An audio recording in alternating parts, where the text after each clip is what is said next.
वचन हम पढ़ेंगे इफिसियों की पत्री उसका 6 अध्याय और उसके 10 और 11 पद को पढ़ेंगे। इसलिए प्रभु में और उसकी शक्ति के प्रभाव में बलवंत बनो। और साथ में क्या लिखा है कि परमेश्वर के सारे हथियार बांध लो कि तुम शैतान की युक्तियों के सामने खड़े रह सको। देखिए, बाइबल और एक मसीही जो जीवन होता है वो कभी भी लापरवाही के साथ नहीं जिया जा सकता, या फिर आप कोई भी काम, जो कुछ भी आप करना चाहते हैं इस दुनिया में, कोई भी आप कुछ भी करना चाहते हैं, एक लक्ष्य बनाते हैं, उसमें सावधानी आपको होनी चाहिए।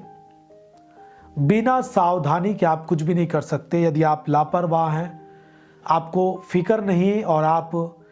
लक्ष्य की ओर जाना भी चाहते हैं और आप बिना फिक्र के, बिना किसी सावधानी के आप आगे बढ़ना चाहते हैं, तो आपका जीवन और आपका लक्ष्य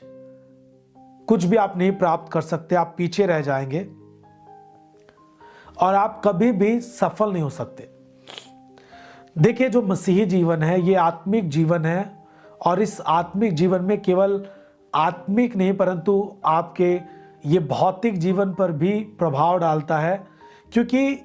ये जो जीवन है ये कोई संगठन द्वारा बनाया गया नहीं, परंतु ये परमेश्वर द्वारा, जो परमेश्वर ने जब मनुष्य को बनाया, और आप जो जीवित लोग इस दुनिया में टहल रहे हैं, काम कर रहे हैं, दिनचर्या में आप प्रतिदिन जो आप जी रहे हैं, इसी जीवन को जो परमेश्वर ने बनाया है, वो जीवन के सुधार के लिए, उस जीवन को परमेश्वर की ओर यानी एक ईश्वरत स्वभाव में ले जाने के लिए जो परमेश्वर ने अपने वचन दिए उसको हम पढ़ रहे हैं। और ये इसलिए हम पढ़ रहे हैं ताकि हम सावधान हो सके अपने जीवन में, और इस जीवन को एक अच्छे जीवन के रूप में, एक प्रभावशाली जीवन के रूप में खड़ा कर सके यीशु मसीह के नाम में। देखिए, सबसे पहली बात यह है कि जितने भी प्रभु में हैं, आप प्रभु में हैं तो प्रभु में और उसकी शक्ति के